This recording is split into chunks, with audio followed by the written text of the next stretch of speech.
Hi friends, welcome back to my channel স্বপ্নাস lifestyle. তো আজকের একটা নতুন রান্নার রেসিপি নিয়ে চলে এসেছি। তো মোচা চিংড়ির মালাইকারি আজকে রান্না দেখাবো।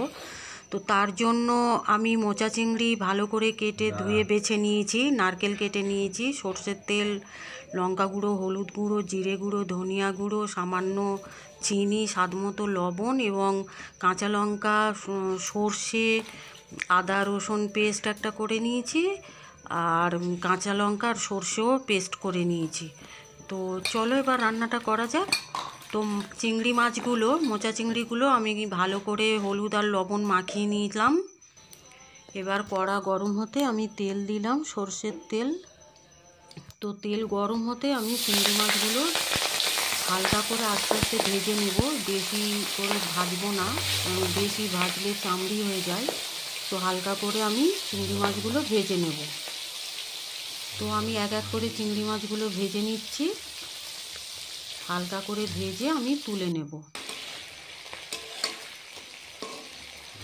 একটু উল্টে পাল্টে দিচ্ছি যাতে এপিট ওপিট একটু ভালোভাবে ভাজা হয়। তো এবার আমি চিংড়ি মাছগুলো তুলে নেব।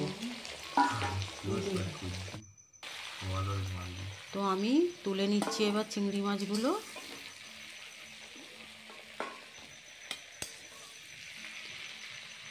এবার ওই তেলে আমি দুটো তেজপাতা, একটা শুকনো লঙ্কা ফোড়ন দিলাম, সামান্য একটু চিনি ফোড়ন দিলাম,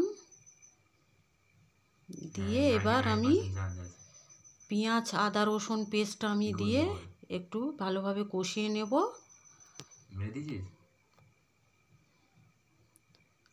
এটা কষানোর পরে আমি সর্ষে এবং কাঁচা লঙ্কা বাটাটা আমি দেব, দিয়ে হালকা করে ভাজবো আমি, কারণ সর্ষে বেশি ভাজলে তিতো হয়ে যাবে, তাই হালকা করে ভাজবো একটু অল্প জল দিয়ে।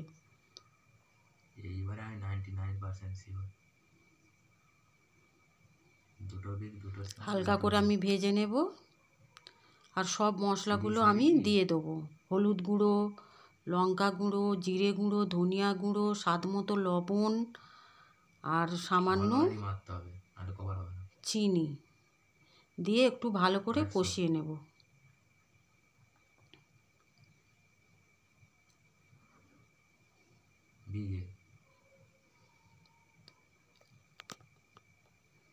এরপর আমি জল দিয়ে দিলাম।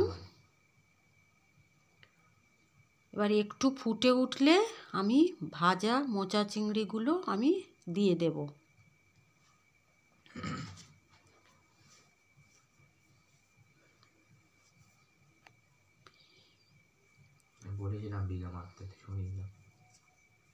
তো ভাজা মোচা চিংড়িগুলো এবার আমি দিয়ে দেবো, একটু ফুটে উঠেছে।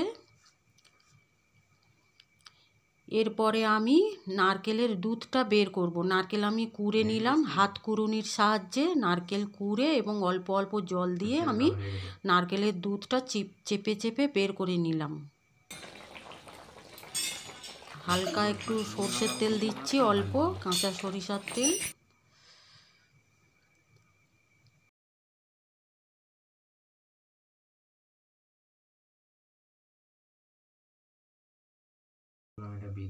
নারকেলের জলটা আমি ফেলিনি, ওই জলটা দিয়েই আমি কোরা নারকেল থেকে দুধ বের করে নিয়েছি, নিয়ে আমি দিয়ে দিলাম।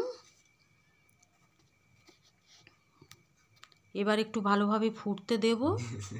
স্বাদের ব্যালেন্স রাখার জন্য অল্প সামান্য একটু চিনি দিয়ে আর একটু ফুটিয়ে আমি দেখলাম আমার রান্নাটি হয়ে গেছে, তাই আমি নামিয়ে নিলাম। তো গরম গরম পরিবেশন করলাম গরম ভাতের সাথে। তো খেতে খুবই দারুণ হয়েছে।